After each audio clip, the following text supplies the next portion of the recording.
তো ডিএ নিয়ে আবারও খুব গুরুত্বপূর্ণ আপডেট। 14% ডিএ বৃদ্ধি রাজ্য সরকারি কর্মীদের জন্য জোড়া সুখবর জানুয়ারিতে।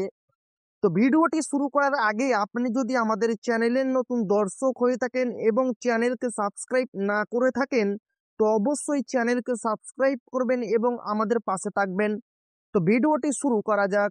তো প্রথমে দেখেন 14% ডিএ বৃদ্ধি রাজ্য সরকারি কর্মীদের জন্য জোড়া সুখবর জানুয়ারিতে। 14% ডিএ বৃদ্ধি রাজ্য সরকারি কর্মীদের জন্য জোড়া সুখবর জানুয়ারিতে। প্রথমত মহার্ঘ ভাতা বৃদ্ধি এবং দ্বিতীয়ত পঞ্চম বেতন কমিশনের অধীনে বকেয়া ডিএ মামলার সুপ্রিম কোর্টে শুনানি। এসব খবর কর্মীদের জন্য একেবারে নতুন বছর শুরু হওয়ার আগেই বড় সুখবর হয়ে আসছে। 2024 সালের জানুয়ারি থেকে রাজ্য সরকারি কর্মীদের জন্য মহার্ঘ ভাতা বৃদ্ধি হওয়া শুরু হয়েছিল। প্রথমে 4% বৃদ্ধি করা হয় এবং পরে এপ্রিল মাসে আরও 4% বাড়ানো হয়। এখন শোনা যাচ্ছে 2025 সালের শুরুতেই মহার্ঘ ভাতা আরও 14% বাড়ানো হতে পারে।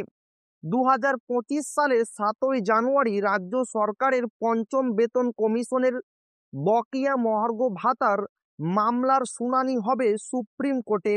2022 সালের নভেম্বরে এই মামলাটি দায়ের করা হয়েছিল এবং তারপর থেকেই এটি চলমান।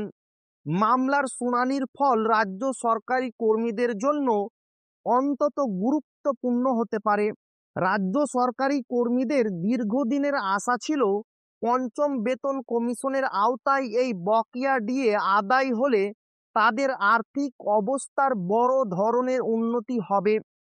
কনফেডারেশন অফ স্টেট গভর্নমেন্ট এমপ্লয়িজের সাধারণ সম্পাদক মলয় মুখোপাধ্যায় জানিয়েছেন 7ই জানুয়ারি মামলার 14তম শুনানি হবে।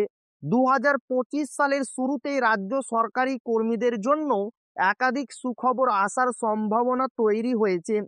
মহার্ঘ ভাতা বৃদ্ধির সঙ্গে সঙ্গে ডিএ মামলার শুনানির ফল কর্মীদের জন্য এক বিশেষ গুরুত্বপূর্ণ ঘটনা হয়ে উঠতে পারে। কর্মীদের মধ্যে এই সুখবর নিয়ে এক ধরনের উত্তেজনা তৈরি হয়েছে। এই সময় রাজ্য সরকারের কর্মীদের সুবিধা বাড়ানোর জন্য বিভিন্ন পরিকল্পনা নেওয়া হতে পারে। সুপ্রিম কোর্টের সিদ্ধান্ত যদি রাজ্য সরকারি কর্মীদের পক্ষে হয়, তবে আগামী দিনে তাদের জন্য একটি নতুন দিগন্ত উন্মুক্ত হতে পারে।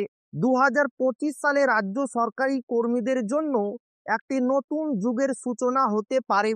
মহার্ঘ ভাতা বৃদ্ধি, ডিএ বকেয়া মামলা নিয়ে সুপ্রিম কোর্টের শুনানি এবং আরও কিছু গুরুত্বপূর্ণ পরিকল্পনার মাধ্যমে কর্মীদের জন্য এক নতুন পথ তৈরি হতে পারে। রাজ্য সরকারের এই উদ্যোগ কর্মীদের মধ্যে উৎসাহ ও আশার সঞ্চার করেছে। ফলে 2025 সালের শুরুতে রাজ্য সরকারি কর্মীরা দুটি সুখবর পেতে চলেছেন, যা তাদের অর্থনৈতিক পরিস্থিতি আরও শক্তিশালী করবে। তো এই ছিল ডিএ নিয়ে খুব গুরুত্বপূর্ণ আপডেট যা আপনাদের মাঝে শেয়ার করলাম। তো ভিডিওটি ভালো লাগলে অবশ্যই আপনার বন্ধুদের শেয়ার করবেন যাতে তাদেরও উপকার হয়।